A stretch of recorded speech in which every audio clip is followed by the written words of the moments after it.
Here's a journal. 4 months of drawing. Every single day. No skip days, no excuses, no algorithm deciding what goes in here, no audience to please. Just doing this for myself. And somewhere along these pages, I figured out something, and it was not what I expected. About 4 months ago, I made a decision. I was going to go back to drawing every single day, the way I did when I was in my 20s, back in Puerto Rico, back in the 90s, before there were any galleries that I worked with, before there was Instagram or social media, before I even knew what a career in art was supposed to look like. Just a guy in his sketchbook every day, no matter what. Then, this year, 2026, January 1st, I told myself, no rules, no themes, just draw what's in front of you, or in my imagination. Draw until it becomes a habit again, the way breathing is a habit. And what happened was clarifying, like a mirror you weren't expecting to look into. And I'll be real with you. The beginning of this year hit me harder than I expected. At the end of last year, I had a solo show in Santa Fe, and it didn't go the way I hoped. I'm not going to get into details, and I'm not blaming anyone, not the gallery, not myself. Perhaps the timing? Whatever. But after 30 years of doing this work, when something like that lands wrong, it doesn't just sting. It makes you question everything. Why am I making these paintings? Why am I still showing up? Is any of this reaching anybody? Does anyone care? And that kind of doubt, if you let it in, starts to get into the studio with you. It sits in the corner and watches. It makes you second guess every brushstroke. The journal was partly an antidote to that. A response. Go back to the thing that never failed you. Pencil, page, the daily discipline of just looking at something and trying to draw it. Early on, the work was inconsistent, which is fine. Some drawings were decent, some were solid, some were honestly, a little meh. You know the ones. You finish them and you just close the sketchbook a little faster than usual. But I kept going, and I started to notice something. The drawings that felt the most alive, the ones I kept coming back to, the ones that I actually made me feel something. They were almost always drawn from life. Family, friends, familiar faces, stranger faces, plants on the table, and art history references as well. Whatever was sitting in front of me, when I picked up the pencil, there's something that happens when you draw from observation that doesn't happen any other way. You slow down, you actually look, not glance. Look, and you start to see things you've been walking past for years without noticing. You're living the present moment. A self-portrait, just knowing yourself. That stuff doesn't exist in your imagination. You have to find it in the world. And drawing it is how you find it. I just finished a book recently, The Spell of the Sensuous by David A. Brown. It's really all about perception and the direct human experience through the senses. About how much a genuine seeing is physical, embodied, present, not conceptual, not filtered through language or theory. One line and I'll move on. Drawing from life does that. It pulls you back into your body and into the room. Now here's where it gets personal, because not all 100 plus days felt the same.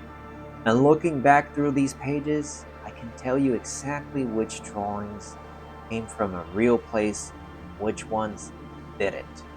The faces, I love them. Could draw faces all day. Portraits, real people, that's imaginary people, somewhere in between. As a matter of fact, That's what I did for a living for a while. I was a portrait artist back in the 90s. And I really enjoyed that process, and it's stuck with me ever since. There's something about the human face that never gets old. It's inexhaustible. Animals, plants, creatures that don't exist, figures from mythology. That material, I disappear into it completely. Time stops. That's the zone. That's what I've been chasing since I was a kid, drawing an aguadilla with no idea where any of this was going. And then there were other drawings. The corporate looking stuff. The graphic, logo adjacent work. The things that felt like they belonged on a bumper sticker or a meme. I'll be honest, I hated drawing those. Not because of the execution, it was bad, just because they felt hollow the second the pen left the paper. Like filling out a form. Technically done, but dead on arrival. And I think looking back, those drawings were made for someone else. Some imagined viewer. My thesis of that manifesto that I had developed 20 years or so, that social critique, just filling in that expectation of that message. At some point, I stopped recording myself drawing. That was it. That was the thing. I'd been setting up the camera, arranging the light, making sure the angle was right, tracking the time lapse, thinking about the cut, and somewhere in all of that, I had stopped being a person drawing and started being a person being filmed drawing. Which sounds subtle. It's not subtle at all. The second I stopped recording, something lifted. Nobody's looking over my shoulder anymore. That imaginary audience that sits behind your eyes when you're creating for a channel, for a feed, for a format, it just left the room. And I got loose. I got slower. I got more willing to make bad drawings because a bad drawing isn't content. It's just a drawing. Tomorrow, there's another one. I started enjoying the process. Not performing enjoyment, actually enjoying it. That's the lesson I wasn't planning to learn. The camera, of course, it's useful, but the camera can also turn your private practice into production. And once your sketchbook becomes content, it's no longer entirely yours. Here's something else I didn't expect. Some of these pages started becoming something more than drawing.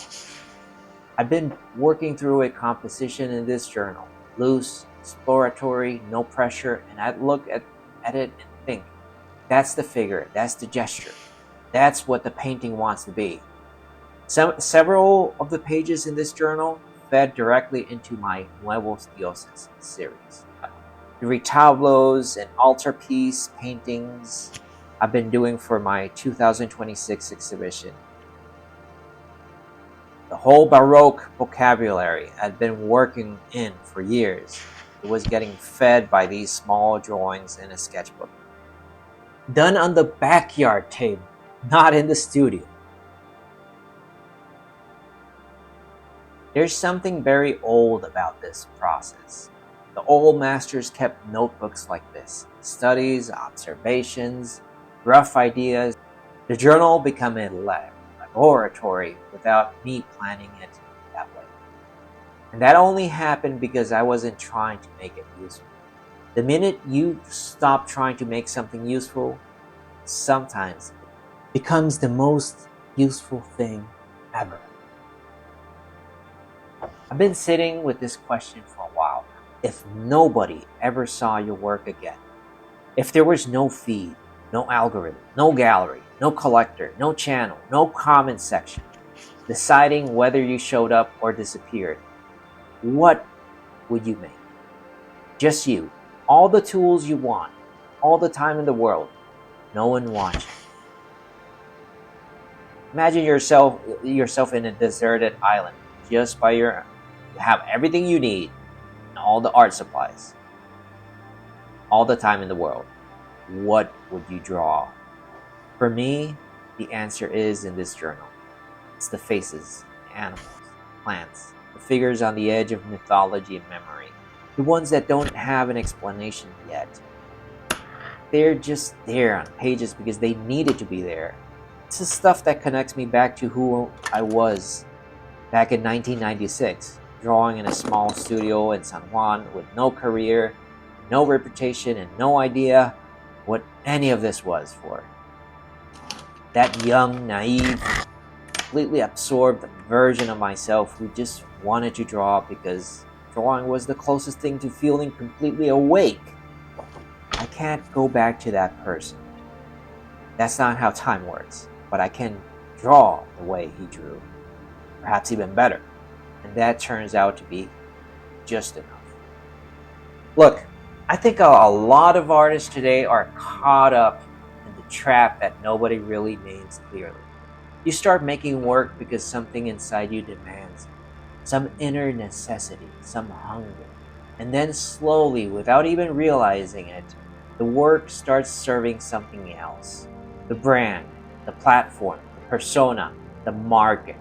The idea of what an artist is supposed to be in 2026. It's dictated a lot by all these outside rules. And it looks the same from the outside. The paintings still hang on walls, the videos still get made, posts still go up, but inside the work, something's missing.